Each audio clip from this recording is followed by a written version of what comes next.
Tem outra questão também, que é o jeito que os vilões eles podem ser retratados muitas vezes na ficção, eles podem perpetuar de alguma maneira um estereótipo na sociedade? Ah, claro, claro. Eu acho que, enfim, a gente precisa interpretar a produção de cultura. Os próprios filmes norte-americanos, a produção do cinema, ela tem um objetivo, né?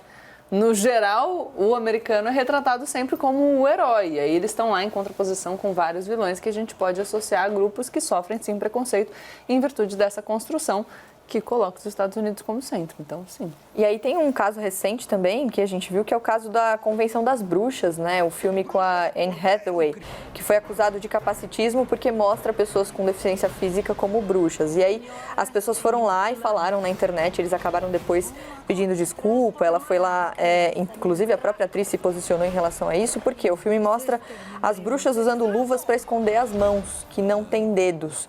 E aí essa discussão rodou bastante na internet, um dos exemplos. Agora, Karnal, se a gente fala ainda sobre isso, a figura, por exemplo, do demônio, se a gente pensa, vermelho, com chifres, com rabo, com tridente, essa construção dessa imagem que é zero atraente, por quê?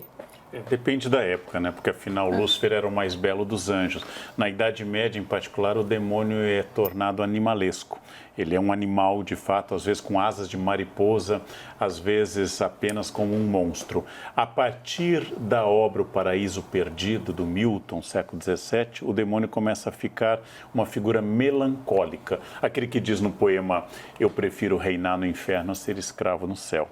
E, finalmente, a série recente Lúcifer mostra a volta a esse demônio sedutor, mais cínico do que maldoso, capaz de jogar com essa ideia de uma sedução da beleza a serviço do mal, ou pelo menos do prazer. O demônio também depende da época, ele é reinventado de acordo com as necessidades do demônio. O demônio de chifre e vermelho é um demônio antigo.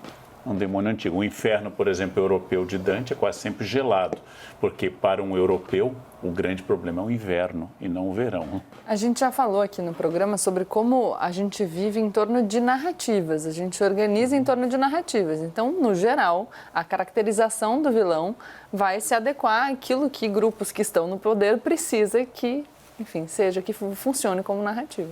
Inclusive, eu adorei a nossa tarde ali, Lobo Mal ou Boletos?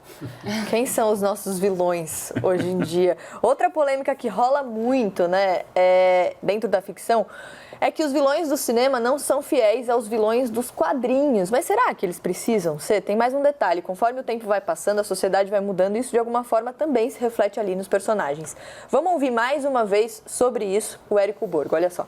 Bom, os quadrinhos de super-herói, eles existem há mais de 80 anos, né? Eles já passaram por toda a sorte de eras, de épocas, de controle, já sofreram censura, né? Na década de 50, 60, até 70. E isso muda constantemente a abordagem aos personagens. Então é muito difícil a gente exigir que um personagem do cinema ou da TV, ou, enfim, de qualquer adaptação, seja 100% fiel aos quadrinhos, porque nem os quadrinhos são 100% fiéis a eles mesmos por conta dessa mudança constante. Né? E também refletem muito mudanças na sociedade, coisas que eram aceitáveis uns anos atrás não são mais aceitáveis hoje.